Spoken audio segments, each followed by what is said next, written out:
Pokok kembang semangkuk merupakan sejenis tumbuhan yang terdapat di hutan Malaysia serta negara-negara ASEAN yang lain. Nama botaninya ialah Schephium longiflorum. Terdapat 4 jenis spesies pokok kembang semangkuk yang terdapat di semenanjung Malaysia. Spesies utama termasuklah S. linearicarpum, S. longiflorum, S. macropodum dan S. schephigerum. Tumbuhan yang tergolong dalam keluarga Stachiuliaceae ini merupakan sejenis pokok balak dan banyak ditemui di dalam hutan hujan tropika dan di kawasan bertanah rendah, terutamanya di semenanjung Malaysia, Thailand dan Myanmar. Setiap spesies pokok mempunyai ketinggian yang berbeza, begitu juga dengan bentuk daun antara setiap spesies turut berbeza. Biji kembang semangkuk mengandungi lebih kurang 60% pesorin, bahan gam atau musilaj. Kulit biji yang kering lazimnya mengandungi 4.5%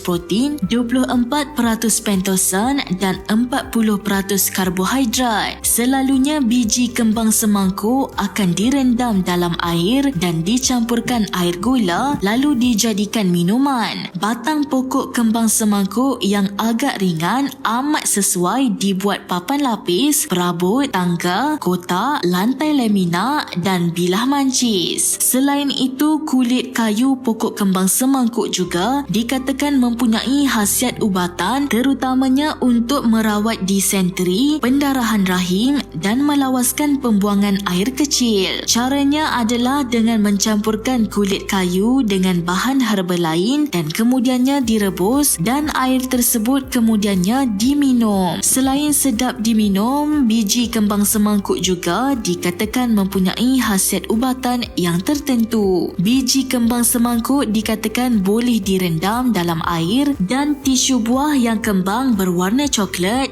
diminum bersama air. Ia boleh digunakan bersama biji selasih dan getah anggur yang mempunyai kesan yang sama. Ramuan ini dikatakan mampu dijadikan sebagai ubat untuk merawat asma, batuk kering, buasir, pelbagai jenis demam panas, pendarahan dan usus, cirit-birit dan disenteri. Bijinya juga dipercayai boleh dibuat teh herba untuk merawat bronkitis dan juga dijadikan ubat luaran. Selalunya air rendaman kembang semangkuk perlu diembunkan semalaman sebelum diminum keesokan harinya. Jadi, jom kita sama-sama amalkan pengambilan kembang semangkuk yang banyak khasiat untuk tubuh badan. Bagaimanapun, jangan berlebih-lebihan. Apa jua makanan sekalipun, jika diambil secara berlebihan akan menjadi racun dalam badan.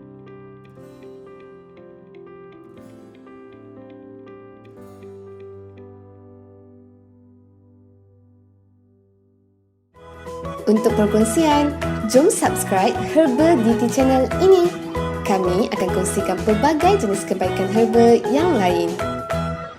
Jumpa lagi untuk video yang akan datang hanya di Herbal DT Channel. Sihat-sihat selalu!